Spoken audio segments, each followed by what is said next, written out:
pries, peut-être tu pries, tu persévères, t'essayes. Mais c'est le silence. Ta foi est attaquée. Nous avons un ennemi qu'il ne faut cependant pas sous-estimer ou ignorer. Et c'est Satan. Alors dans cette vidéo, voyons les signes qui montrent que Satan t'attaque.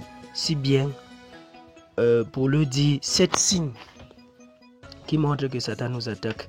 Alors n'oubliez pas de vous abonner à la chaîne pour ne pas manquer des prochaines vidéos et d'activer la cloche de notification. Bon visionnage. Bonjour, Pierre et les disciples avaient une grande destinée, tout comme vous.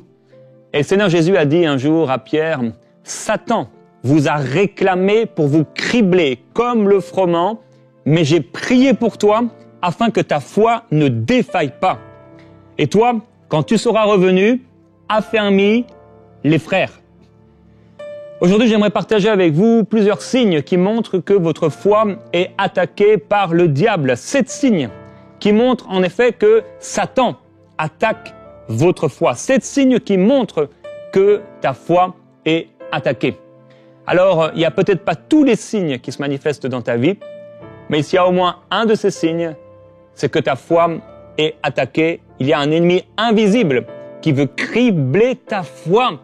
Mais le Seigneur Jésus, avec espérance, te dit qu'il a prié pour toi. Il se tient en intercesseur devant le Père pour toi, en ta faveur, en ma faveur. Et tu peux déclarer avec moi, le Seigneur Jésus prie pour moi. Le Seigneur Jésus a prié pour moi. Et si le Seigneur Jésus prie pour moi, j'ai tout pleinement en lui. Si le Seigneur Jésus prie pour moi, ma foi attaquée sera fortifiée par la puissance du Seigneur Jésus qui prie pour moi. Je vais partager, avant de voir ensemble ces 7 signes qui montrent que la foi de quelqu'un est attaquée, le témoignage de Pélagie du Cameroun qui dit « Je rends grâce à Dieu pour ma délivrance à l'instant même où je vous écris. Pendant qu'Aurélie était en train de prier dans l'émission Prière inspirée, sur le thème « Es-tu sous le joug du diable ?», j'ai ressenti comme si on appuyait sur mon ventre et j'ai poussé un cri en me tordant. Puis comme elle l'a dit, j'ai ressenti une paix profonde. J'en ai la conviction, j'ai été libéré des liens maléfiques suite à une relation passée. Je rends gloire à Dieu et vous remercie d'être de véritables ambassadeurs du royaume de Dieu au travers de vos différentes émissions. Depuis que je vous suis, je vais de gloire en gloire. Ma vie spirituelle a pris une direction inattendue et je suis béni et transformé chaque jour. Je ne manque pas de vous recommander vivement à mes proches et plus soyez richement bénis et gloire à Dieu pour son amour pour nous. Merci Pélagie. Et si comme Pélagie, vous avez besoin d'une délivrance ou vous sentez que vous êtes sous un joug ou que vous êtes attaqué par l'ennemi, eh bien je crois que la même puissance qui s'est manifestée pour libérer Pélagie des liens de la mort et de la destruction va venir sur vous dans le nom du Seigneur Jésus-Christ. Je vais donc partager avec vous 7 signes. Il y en aurait d'autres, mais 7 signes importants qui montrent que ta foi est attaquée. Le premier de ces signes, c'est lorsque il y a une pensée oppressante qui te revient régulièrement ou constamment. Quand quelqu'un a une pensée qui l'oppresse, ça peut être par exemple une pensée par rapport à l'injustice, une oppression d'injustice ou de trahison. Dans ta pensée, constamment, il y a des événements d'injustice qui reviennent dans ta pensée. On t'a fait quelque chose un jour et régulièrement cette pensée remonte. Des fois, tu es en train de prier et ça vient. Des fois, tu es en train de faire ta vaisselle, en train de faire à manger et ça vient. Tu veux méditer la parole et tu te rappelles ce qu'on t'a fait. Cette oppression, cette pensée oppressante est une attaque de l'ennemi contre ta foi.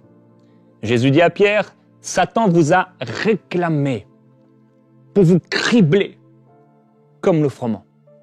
Mais j'ai prié pour toi afin que ta foi ne défaille pas. » Nous allons prier aujourd'hui que votre foi ne défaille pas.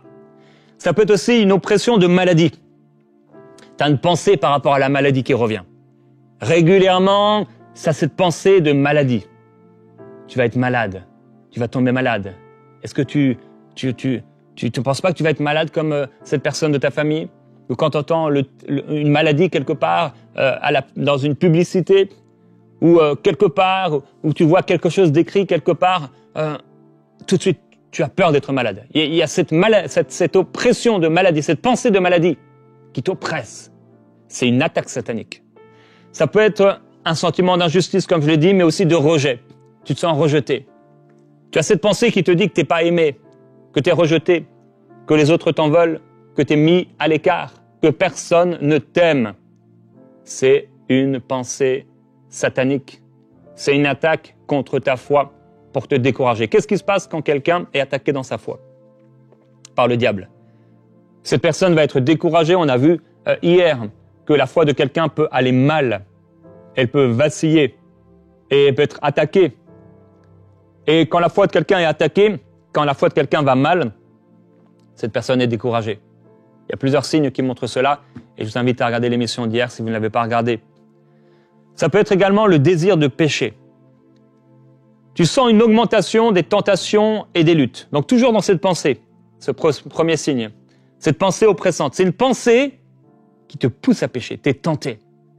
Il y a cette pensée qui revient. Regarde cette chose, fais cette chose. Pourquoi tu ne ferais pas ça? Tu essaies de te sanctifier, de marcher avec le Seigneur, mais il y a cette pensée qui vient. Et c'est comme s'il y a une intensification des tentations et des luttes contre le péché. C'est le diable qui attaque ta foi. Il veut que tu sois par terre, que tu sois écrasé et que tu ne puisses te relever. Et c'est pourquoi il met ces pensées dans ta tête. Il essaie de planter ces pensées dans ton cœur. Ça peut être également des pensées de fausses doctrines. C'est moins courant, mais cela peut arriver. Une distorsion de la compréhension biblique par rapport à des passages. Il y a cette pensée qui vient. Par exemple, elle peut te dire, ton parler en langue, c'est un faux parler en langue.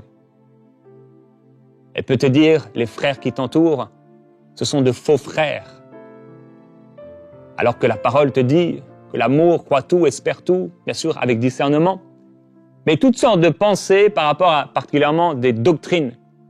Finalement, non, Jésus ne va pas revenir. Alors finalement, tu sais, il y a peut-être, après le ciel, une autre possibilité d'être sauvé. Et donc, ce sont des pensées comme ça qui t'oppressent et qui reviennent pour affaiblir ta foi. C'est une attaque satanique, c'est le premier signe.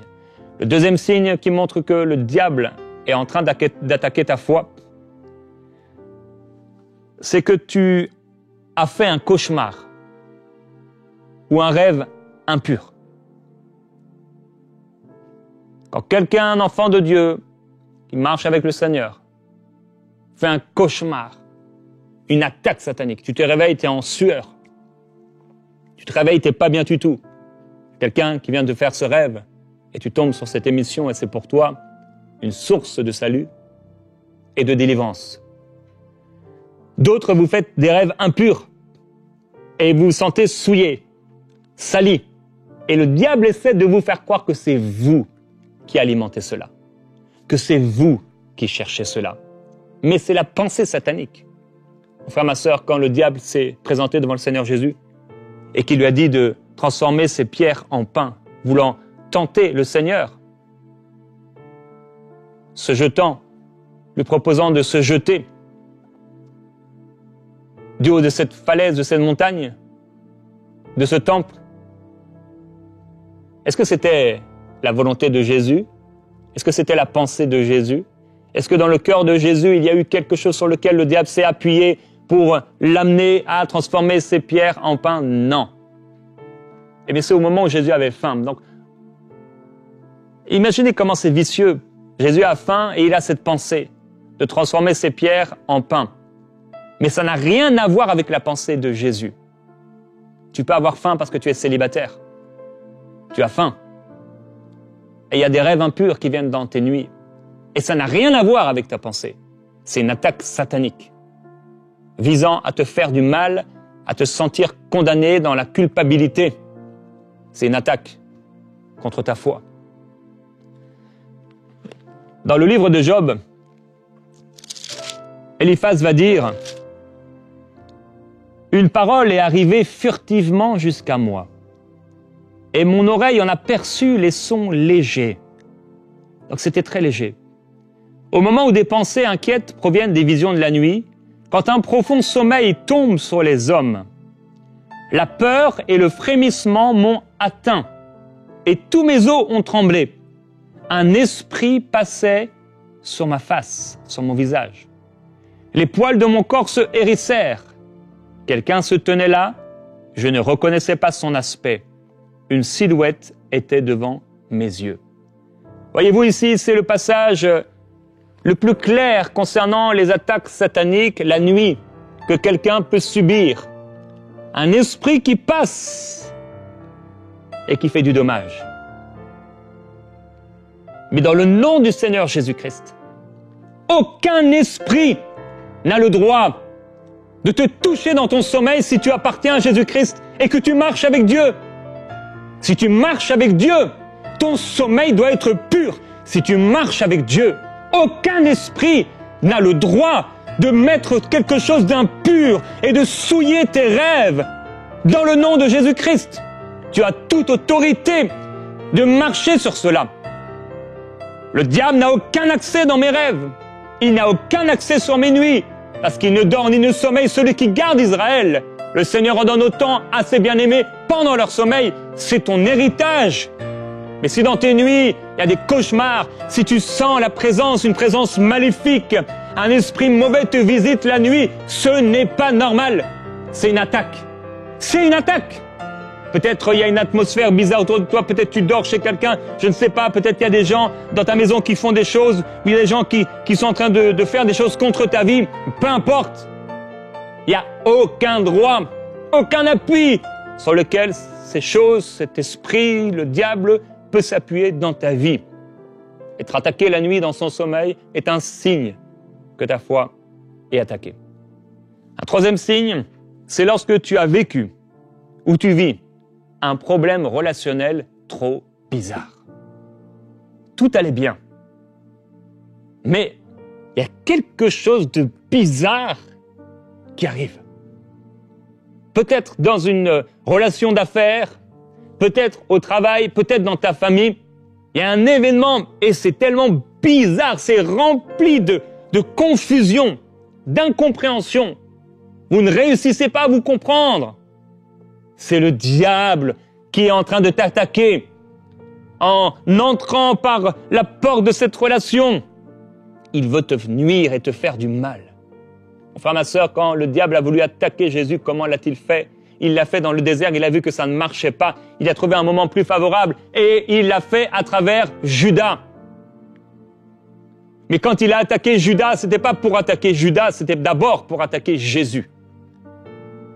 Il y a une relation trop bizarre qui arrive.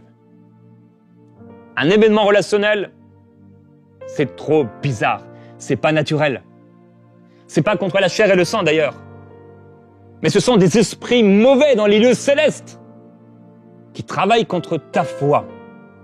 Parce que quand on est pris dans les relations comme ça nous décourage. Ça peut décourager, ça peut démoraliser, ça peut fatiguer. Tu es chargé, tu es triste, tu es pas bien, tu es maussade. Et qu'est-ce que ça crée? Tu n'as plus envie de prier. Peut-être même ça peut être tellement profond que tu n'as plus envie de te lever. Tu n'as plus la force, l'autorité de te lever dans la prière. Parfois même, tu n'as plus envie d'aller à l'église, surtout si ça s'est passé à l'église. Mon frère, ma sœur, c'est le diable qui attaque ta foi. Un quatrième signe qui montre que ta foi, que Satan attaque ta foi, c'est qu'il y a un événement trop bizarre qui est arrivé autour de toi. Il est possible que ce soit quelque chose qui paraît encore là profondément naturel, mais ça n'a rien de naturel. Peut-être tu es tombé des escaliers. Peut-être tu as eu un accident de voiture. Quelqu'un t'est rentré dedans. Il y a un événement qui est arrivé. Peut-être c'est l'un de tes enfants qui est attaqué. Peut-être tu as été attaqué par quelqu'un. Cet événement bizarre, la source est satanique. Ça peut être des choses tellement naturelles, une fuite d'eau dans la maison. Et ça fuit, et tu ne réussis pas à résoudre le truc, et il faut que tu cherches, etc. Et en fait, ça peut te prendre tellement de temps. Et on se dit, oh, Jérémie, t'exagères. Ça arrive à tout le monde. Oui, c'est vrai. Il y a des fuites d'eau, pour prendre cet exemple, qui sont tout à fait naturelles. Il y en a d'autres qui sont tout à fait sataniques. Il y a des choses qui arrivent à ta voiture. Tu vas aller au travail, ton pneu est crevé. Et en fait, ça augmente. Il y a des choses qui arrivent comme ça de plus en plus autour de toi, des événements qui arrivent. Tu sais pas pourquoi, en voiture, tu vas au travail ce matin-là, et il y a un gars qui ouvre sa fenêtre à côté de toi et qui commence à t'insulter en voiture. T'as même pas vu ce que t'as fait. Mais là, il t'insulte et il repart en colère. Et il y a cette insulte qui pèse sur toi. Et il y a ces événements qui pèsent sur toi. Et en fait, tu deviens entouré d'une atmosphère bizarre. Parce que derrière cette insulte, c'est les mots sataniques, chargés de puissance mauvaise. C'est quelque chose qui alourdit ta marche. C'est une attaque contre ta foi. Ça peut être également la sensation que Dieu est absent. Et c'est aussi une conséquence des autres signes. Tu as l'impression que Dieu est absent. Tu lis la Bible et ça ne te parle plus. Tu pries, le ciel a l'air fermé.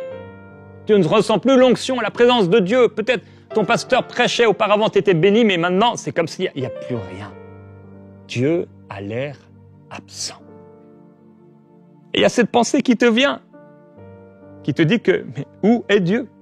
Auparavant, tu avais une paix, tu avais une joie intérieure, celle des enfants de Dieu. Mais là, tu commences à ressentir de l'anxiété, de la confusion même, de la peur. Tu te dis, mais où est Dieu?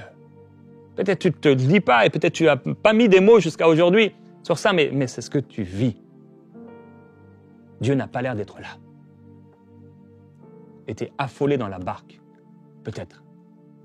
Tu pries, peut-être tu pries, tu persévères, tu essayes. Mais c'est le silence. Ta foi est attaquée. Un sixième signe qui montre que Satan attaque ta foi, c'est quand tu te sens condamné par Dieu face à un péché dont tu t'es repenti. Dans ce rêve, ce cauchemar, cette visitation nocturne qu'il va faire, il dit donc, rappelez-vous, un esprit est passé sur lui, les poils de son corps se sont hérissés, quelqu'un se tenait là, je ne reconnaissais pas son aspect, une silhouette était devant mes yeux, et là il dit, et j'entendis une voix qui murmurait doucement. Un mortel serait-il juste devant Dieu? Un homme serait-il pur devant celui qui l'a fait? Si Dieu n'a pas confiance en ses serviteurs, s'il découvre des erreurs chez ses anges, combien plus chez ceux qui demeurent dans des maisons d'argile, eux dont les fondements sont dans la poussière et qu'on écrase comme une teigne. Du matin au soir, ils sont frappés, ils périssent pour toujours et nul n'y prend garde. Le fil de leur vie est coupé, ils meurent, mais non avec sagesse. Ça, c'est le langage du diable qui essaie de te ramener à la poussière, l'argile, la poussière, la teigne, le dépérissement, la mort. C'est le langage du diable. Il dit, un mortel serait-il juste devant Dieu? Comment un homme serait pur devant lui? Il peut avoir un sentiment de condamnation très fort et de culpabilité très forte sur toi. Et ce n'est pas l'œuvre du Saint-Esprit. Lorsqu'il s'agit de l'œuvre du Saint-Esprit, quand le Saint-Esprit met à la lumière et expose un péché dans notre cœur, cela vient toujours avec de l'espérance et une lueur d'espoir. Toujours avec le fait que si tu te repens, tu trouves à nouveau la paix. et tu te repens instantanément et la paix vient. Mais quand c'est le diable, tu te repens, la paix ne vient pas. Pourquoi? Parce que la voix n'était pas celle du Saint-Esprit, la voix était celle du diable, pour te décourager, te culpabiliser, te condamner. Et bien sûr, si tu es condamné devant Dieu, eh bien tu te sens tellement mal vis-à-vis de Dieu que tu n'as plus l'assurance de prier. Tu n'as plus la liberté de prier. Tu te sens mal, condamné face à un péché. Septième signe qui montre, et il y en aurait d'autres, que Satan attaque ta foi, c'est parce que les propos de quelqu'un t'ont profondément ébranlé. Quelqu'un a dit quelque chose sur toi. Et depuis que cette personne t'a dit cette chose, ça ne va pas. Ça peut être une accusation, une critique. Ça peut être une histoire qu'on t'a racontée, un témoignage, mais un témoignage mauvais. Ça peut être quelque chose que tu as entendu dans un film. Ou, comme par hasard, en passant quelque part par là. Et tu as été témoin, tu as entendu une histoire que tu n'aurais pas dû entendre. Et depuis, ça t'oppresse. Cette chose que cette personne t'a dite, elle revient constamment. C'est le diable qui attaque ta foi. Alors, s'il y a tous ces signes qui nous montrent que notre foi est attaquée, et s'il y a même ne serait-ce qu'un signe, qu'un de ces signes dans ta vie, cela montre en effet que ta foi est attaquée. Je veux prier aujourd'hui et m'associer avec toi dans la foi afin que cette attaque s'arrête. Le Seigneur dit clairement dans Ésaïe, « Si l'on t'attaque, cela ne viendra pas de moi. » Mais il dit que il est capable et il a la puissance de détruire tous les instruments de guerre préparés contre toi. Et toute langue qui s'élève contre toi est condamnée par la puissance du Seigneur. Alors maintenant, ferme les yeux là où tu es, si tu le peux, et lève les mains vers le Seigneur, comme une main d'autorité. Et je déclare dans le nom du Seigneur Jésus-Christ que ces attaques cessent maintenant. Dans le nom du Seigneur, ça s'arrête. Les mauvais rêves, ça s'arrête maintenant. Les paroles de découragement, ça s'arrête au nom de Jésus-Christ. Les mensonges dans ta tête qui revenaient sans cesse, ça s'arrête maintenant. Dans le nom de Jésus, maintenant même. Oh Jésus-Christ, remplis du Saint-Esprit ton peuple. Seigneur Jésus, je viens m'opposer en ton nom à tous ces mensonges et à toutes ces paroles qui viennent, ces oppressions sataniques. Là où tu es mon frère, ma sœur, déclare avec moi. Maintenant, à partir d'aujourd'hui, je coupe tout lien avec cette pensée qui m'oppresse. Je renonce à cette oppression. Je renonce à ce mensonge. Je renonce à la peur de la maladie, à la peur d'échouer, à toute forme de peur. J'y renonce maintenant. Déclare-le à haute voix avec moi. Si Jésus a pu parler à un figuier, mon frère, ma sœur, peut-être c'est pas ton habitude, mais tu as besoin de parler parce que ça fait trop longtemps. Ça fait trop longtemps que tu es oppressé par ça. Certains, ça fait des années que vous êtes oppressés par ça, mais vous n'avez jamais pris autorité contre cette chose. Alors cette chose, elle est là et elle prend de plus en plus de place. Parce que Dieu vous a donné la parole d'autorité, mais vous ne la prenez pas. Vous ne faites rien avec. Mais prends maintenant l'autorité qui est la tienne et renonce à cette parole, à cette oppression. Mais non seulement renonce à cette oppression, mais déclare avec moi, en parlant à cette oppression, au nom de Jésus-Christ, oppression satanique, arrière de moi maintenant. Seigneur, merci pour ce que tu fais. Oui, Seigneur Jésus, tu as prié pour que leur foi ne défaille pas. Alors, Seigneur, je déclare qu'ils reviennent à toi. Je déclare que ceux dont la foi a été attaquée et qui ont été en proie au tourment et au découragement reviennent à toi. Tu les fais sortir. Tu les fais sortir de la boue. Oh, ta parole déclare que Jérémie a enfoncé dans la boue.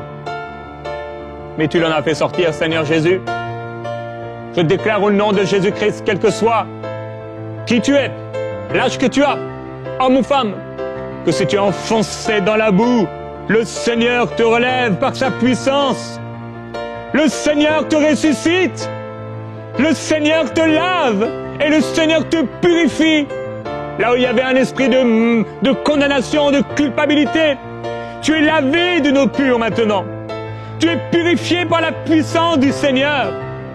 Et tu es libéré de ces paroles de malédiction. Je brise toute parole de malédiction contre mon frère, contre ma sœur, au nom de Jésus-Christ. Je brise le pouvoir satanique dans le nom du Seigneur. Tu as dépouillé, Seigneur Jésus, les autorités, les dominations. Tu les as livrées en spectacle en triomphant d'elles par la croix. Oh, je suis au-dessus de tout esprit méchant. Même les esprits méchants dans les lieux célestes, je suis assis au-dessus dans les lieux célestes avec Jésus-Christ, au-dessus de ces lieux. Je suis assis avec le roi de gloire, chargé d'autorité et de puissance. Maintenant, ça s'arrête. Les mauvais rêves dans ma vie, déclare-le avec moi. Maintenant, les cauchemars s'arrêtent. Les rêves impurs s'arrêtent.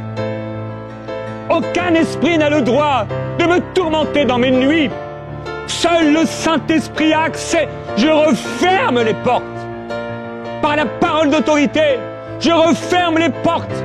Dieu met autour de moi un buisson d'épines infranchissable à l'ennemi. Dieu met autour de moi des anges de feu, un feu qui tourmente mes ennemis. Ceux qui viennent contre moi par un chemin s'enfuient par 7 chemins. Dans le nom de Jésus-Christ, mes rêves sont purs, mes nuits sont paisibles. Je ne fais plus ces rêves au nom de Jésus-Christ.